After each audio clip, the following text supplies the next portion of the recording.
pemimpin bertukar ganti, kita tetap di atas pegangan agama kita tetap di atas perjuangan menyebarkan agama Islam, meyakinkan umat manusia akan keabsahan dan kebenaran, kesahihan wahyu yang sampai kepada Nabi Muhammad sallallahu alaihi wasallam.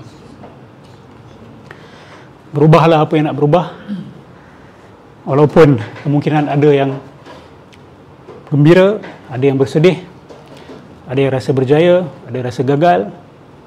Apapun, consolation kita adalah kita masih lagi ada nikmat iman dan Islam, dan kita masih ada peluang untuk menyampaikan iman dan Islam kepada orang lain, insya-Allah.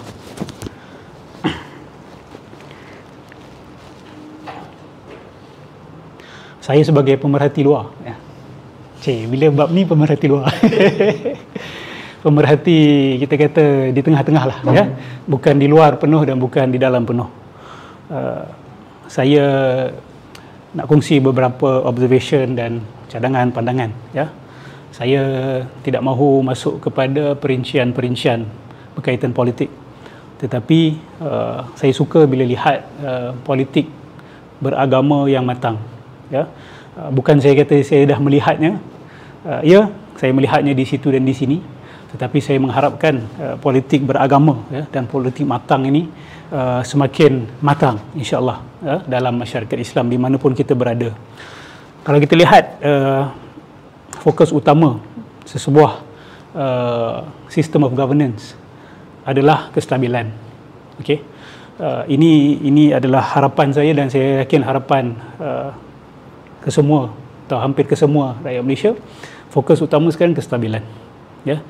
Kita penat dengan perubahan itu dan ini, dan kita harap lepas ni tidak ada lagi langkah itu dan langkah ini. Langkah hotel itu, langkah hotel ni, ya. Langkah Oyo ke, langkah hotel tu kita tak nak lagi. Baru naik ada langkah lain, baru naik ada langkah lain. So rakyat nakkan kestabilan. Itu fokus utama.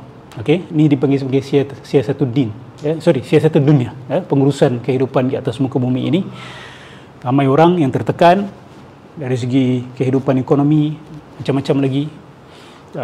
Dan saya melihat bila benda itu diberikan fokus, itu adalah langkah bijak yang pertama, okay, oleh the current leader, difokus kepada perkara tersebut. Jadi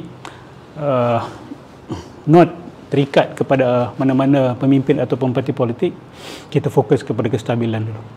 Kemudian ini satu perkara, saya dengar banyak suara-suara cynical terhadap ahli politik.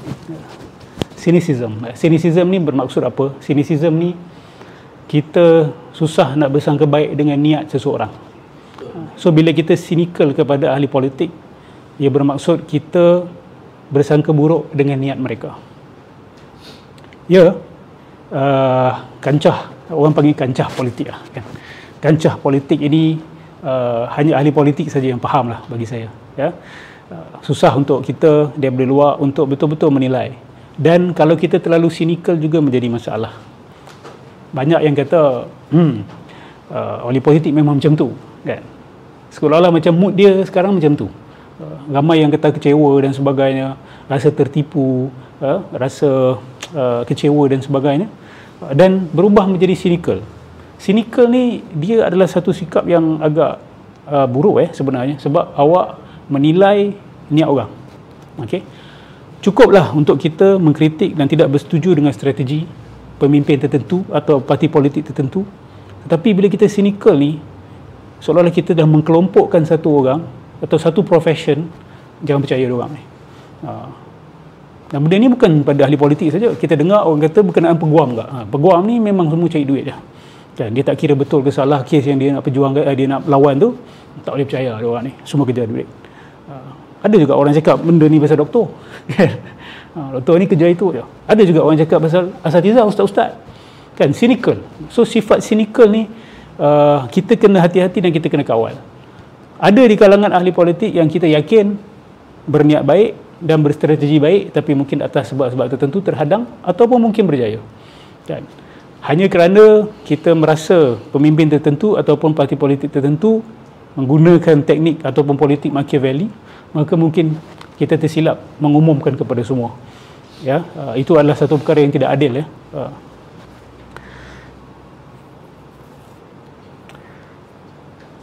bila kita baca sejarah Islam berkenaan dengan polemik antara Syiah dengan Sunni, kita tengok sistem politik Syiah ni daripada awal sampai ke hari ini, dia adalah dia ada satu tuntutan kemaksuman kepada ketua dia. Dan ini bukan ciri politik Ahli Sunnah wal Jamaah. Ingat benda ni, ya. Syiah yang menuntut kemaksuman daripada ketua mereka. Ketua kena maksum, tak boleh ada dosa, tak boleh ada kecacatan, tak boleh ada celah. Okey, tak boleh. Ya, betul, kita tak nak pemimpin kita melakukan dosa besar. Tetapi kita kena menerima kemanusiaan manusia itu sendiri. Okey. Kalau kita tengok Syiah ni, dia susah. Dia maksum. Imam kena maksum. Sunni pula lain. Sunni apa dia? Presiden maksum. Sunni ni kita lebih real politik, kita bagi. Real politik. Real politik ni bermaksud kita menerima ketua yang walaupun dia ada cacat celah itu dan ini, tak kira dia mana parti politik sekalipun, siapa pun, kalau dia dapat menjalankan tanggungjawab dengan baik, kita wajib mentaati ulil amri. Betul tak? Selagi dia tidak memerintahkan kita, memaksa kita untuk kufur, contoh halang kita daripada solat, itu rukun-rukun iman Islam yang besar, ataupun lebih teruk daripada itu, mempromosikan akidah-akidah yang sesat barat, yang melanggar usul akidah kita dan memaksakan kepada rakyat, selagi itu ada kewajipan taat kepada ulil amri. Kita bukan menjadi syarat ulil amri itu maksum. Okey, itu politik Sunni, ya, dia lebih realistik, ya. Sebab itu politik Sunni kalau kita tengok sepanjang sejarah, dia lebih berjaya, ya, dia lebih kekal lama. Ya, kita tahu ada kerajaan-kerajaan Syiah di situ dan di sini, tetapi tidak seluas, ya, capaian politik Sunni ini. Kemudian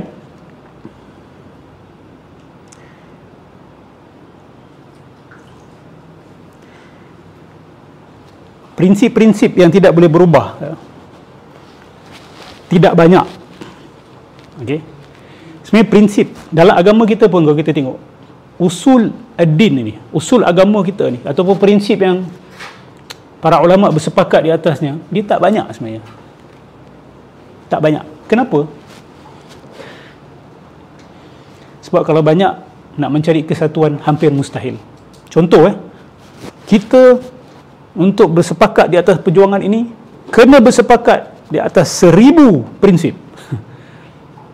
Dan tak boleh satu pun daripada kalangan kita menyimpang daripada satu pun daripada prinsip ni. Mustahil akan ada kesatuan dan jamaah dan tidak boleh bergerak. Prinsip ni jangan banyakkan sangat. Okey, dan ni kita kena faham. Prinsip yang tidak boleh berubah ni, bila terlalu banyak, kita akan jadi beku, kita akan jadi rigid dan kita tidak mampu bergerak. Dan bila masuk isu politik ini, we are facing reality as real as it gets. Nothing like politics. Sebab orang tanya, reality itu apa? Reality, the highest of all reality is politics. Situ kita menghadapi dunia, manusia, nafsu orang, keinginan, kuasa, harta dan segala-gala, dia dekat situ. Jadi saya menyuruh kita bersatu di atas beberapa prinsip. Kalau letak terlalu banyak syarat, terlalu banyak prinsip, di situ akan berlaku perpecahan tanpa henti. Dan penat kita dengan perpecahan-perpecahan yang terlalu banyak. Saya tak tahulah di mana hentinya. Akan timbul lagi parti politik baru, dan na'udzubillah kalau pecah lagi. Itu salah satu sebabnya bagi pandangan saya adalah kerana terlalu banyak prinsip yang dipaksakan untuk terima baru boleh bersama dengan kami. Okey. Dan prinsip ada dua, satu prinsip yang tak boleh berubah, satu prinsip yang boleh berubah mengikut situasi. Ini saya cakap umum, jangan cuba nak pasangkan what is he trying to say. Is he trying to speak about BN? Is he trying to speak about PN? No, jangan, ya. Ini saya bercakap secara umum. Kemudian ini politik Machiavelli ni, ada orang dia pakai that hat. Dia kata, kalau nak dapat kuasa, Ustaz, ini medan kuasa. Kalau awak nak lurus bendul, awak nak jujur 100%, awak nak baik, awak nak ikut akhlak Islamiyah 100%, you will get nowhere. Pernah dengar orang cakap macam tu? Apa pandangan awak? tentang benda ni. Dia kata kalau nak masuk dalam kancah politik, you tak boleh jadi Mr. Bean, dia kata. You tak boleh lurus bendul. There are certain things yang you kena langgar. Kalau tak, you akan kena pijak sampai bila-bila, you tak akan menang. You will never win. So lebih baik tak payah masuk politik kalau you tak akan menang. Ini dipanggil sebagai minda Machiavelli lah, politik Machiavelli. Do whatever it takes. The ends justifies the means, kan? Tujuan menghalalkan apa saja cara. Tapi soalan dia, kalah itu maksud dia apa? Kan? Kekalahan. Sebab ada yang kata kalau berprinsip pasti akan kalah. Kalau pegang rigidly dengan prinsip, awak akan kalah. Tapi soalan dia, kalah itu apa sebenarnya? Kan? Dan menang itu apa? Adakah bila awak naik jadi kerajaan, awak menang dalam erti kata sebenar? Dan adakah awak tak naik pada kerajaan, awak kalah? Ni kena tanya diri, kalah itu apa sebenarnya? Jadi pembangkang tu kalah ke? Kan? Jadi kerajaan itu menang ke? Apa sebenarnya yang diinginkan daripada politik ini? Kalau yang diinginkan adalah kestabilan, good governance, maka menjadi pembangkang pun boleh memastikan berlakunya good governance. Betul? Dan menjadi pemerintah pun boleh memastikan good governance. So we are talking about kemenangan dekat sini. So tak perlu sebenarnya minda Machiavelli ni. Sebab saya lihat minda Machiavelli ni akhirnya dia akan makan diri. The moment you speak like that, saya sendiri pernah dengar benda ni. Saya pernah join beberapa grup. Bahkan sebagian grup Sufi pun menggunakan Machiavellian thought. Ya, di depan kita kena Sufi, tapi bila berpolitik, kita politik. Dia akan cakap macam tu. Tapi dia tak sedar. Dia ingat dia bijak. Orang macam ni, dia tak sedar. Dia mengajar yang sama kepada orang keliling dia, yang juga nak berkuasa. So orang keliling dia pun akan plot against the leader using Machiavellian means. This is the stupidity of Machiavellian thought. Dia ingat it's a crude, brutal punya politics. You get what you want. But no, you akan menghasilkan satu kumpulan yang tak stable. You punya pengikut sebelah you akan kata, oh, okay, kalau pemimpin aku guna Machiavellian ni, aku pun nak berkuasa juga. Aku akan jatuhkan dia menggunakan Machiavellian ways. Aku gunakan sly tactics, lies, propaganda against him. So we see politics around. Politics dalam kumpulan-kumpulan Islam. Sebab apa? Masuk racun Machiavelli ni. Sebab apa?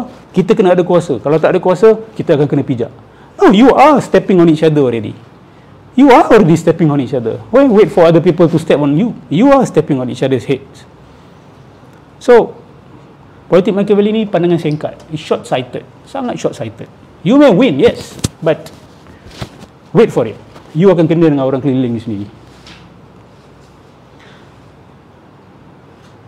Kemudian, ni berapa poin lah saya duk fikir apa yang kita nak. Yang paling suci pun buat salah. Dan ubah pendirian. Okey? Yang paling suci di kalangan ahli politik pun, bila masuk kancah politik, pasti akan ada buat salah dan pasti akan kena ubah pendirian dalam keadaan tertentu. Pernah dengar satu ahli politik yang tak pernah ubah pendirian dia? Hampir mustahil untuk jumpa. Hampir mustahil. Saya tak kata tak ada. Hampir mustahil. Dan sesuci-suci mereka pun akan terpaksa bekerjasama dengan orang yang dianggap oleh masyarakat sebagai orang yang maksiat. So kalau kita mengharapkan kesucian penuh, saya tak percaya dia ni boleh bekerjasama dengan sukuan. You cannot work with anything. Bila kita main association ni, dia ni bagus tak, tapi dia kerjasama dengan dia ni, itu dia jadi masalah. Sebab as a country, you nak tak nak, you akan work together with someone or some parties yang you tak suka. So we have to be realistic. Ya. Dalam masa yang sama, jangan korbankan prinsip, which is not easy. Ya. Saya tak kata ada magic solution to this. Kemudian, ni selepas dah settle down, kita kena terus pantau lah. Masyarakat terus pantau dan terus cerdikkan umat dengan agama, supaya tak jadi mangsa penunggang agama dan juga tak jadi mangsa pembenci agama. Okay? Sebab saya mempercayai bahawa agama ni sebagai paksi sebuah masyarakat.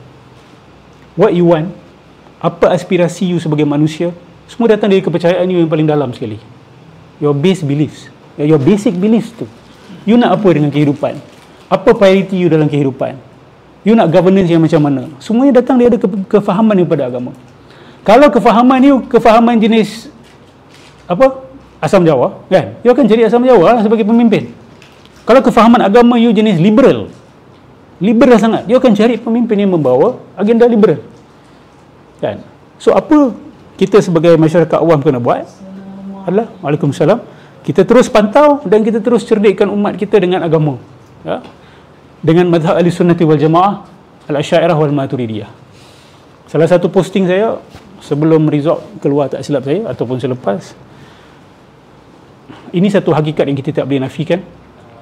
Ada dua blok besar, okey, Perikatan dan PH, dua ni.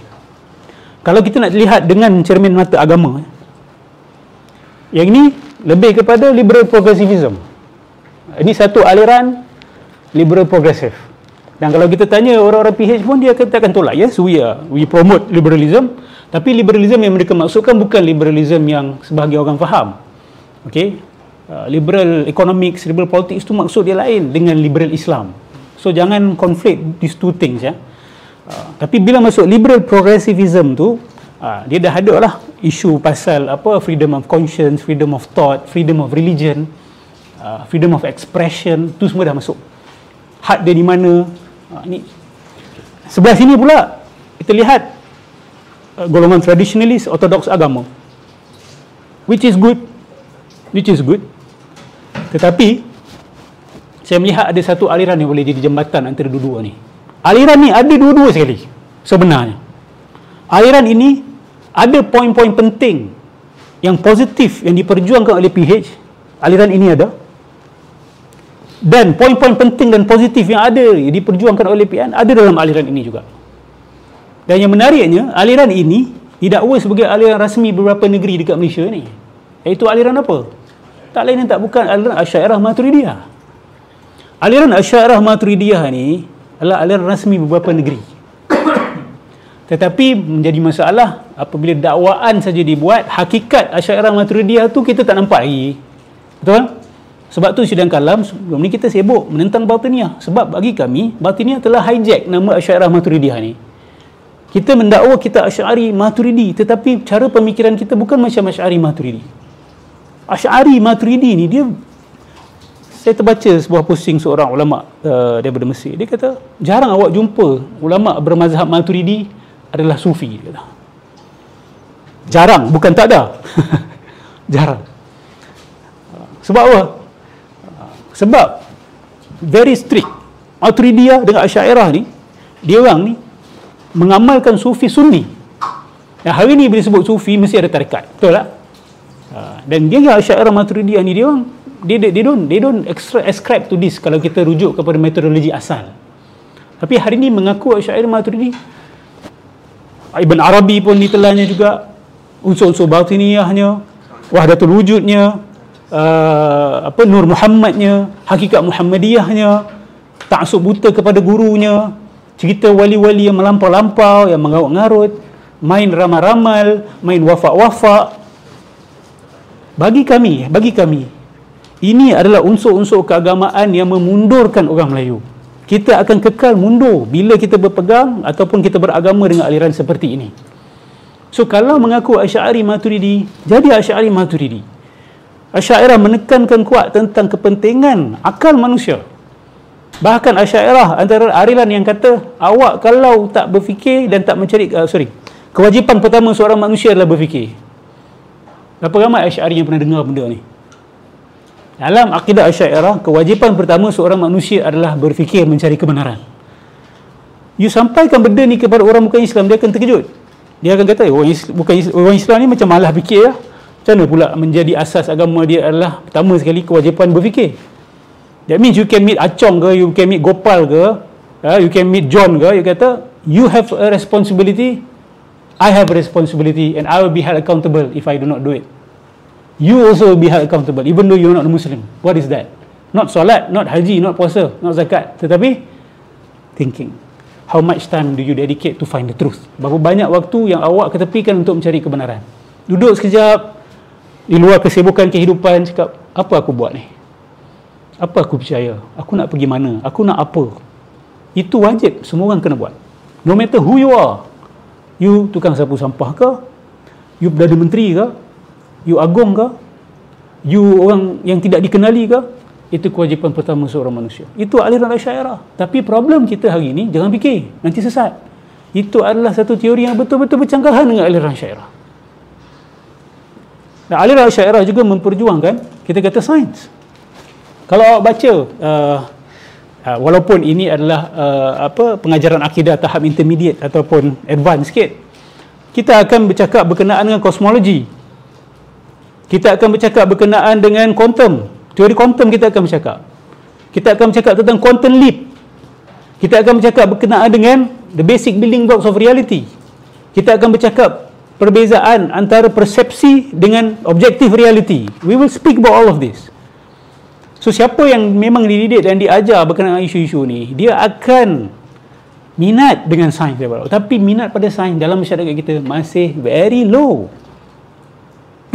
Khususnya orang yang dianggap sebagai sangat beragama. Susah nak cari yang dia ni minat sains dalam masa yang sama minat kepada agama. Jarang. Dia belum sebati lagi.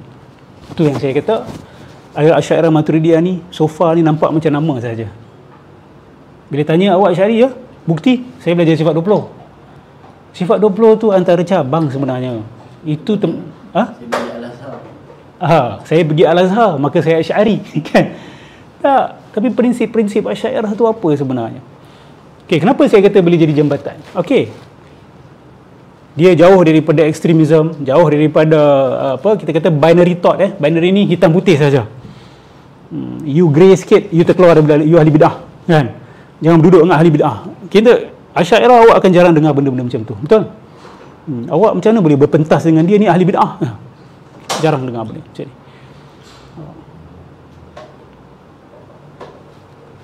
Dia boleh jadi jembatan kepada geng-geng liberal progresif ni. Sebab tu, nilai-nilai itu mereka juga perjuangkan. They want to be rational, they want progress, dia nak kemajuan untuk negara. Dia nak ekonomi lebih baik. Dia nak memperjuangkan sains. Dia nak masyarakat lebih scientifically literate. Ini ada dalam aliran Asy'ariyah Maturidiyah. So, kalau aliran ini betul-betul dapat diperjuangkan dalam masyarakat, dapat disuburkan dalam masyarakat, dua blok ni yang nampak macam bertentangan ni, dia akan lerai tau. Dia akan lebih dissolve. Ya, dia punya percanggahan dan pertentangan tu. Sebab tak ada yang tengah. Tengah mana? Tengah.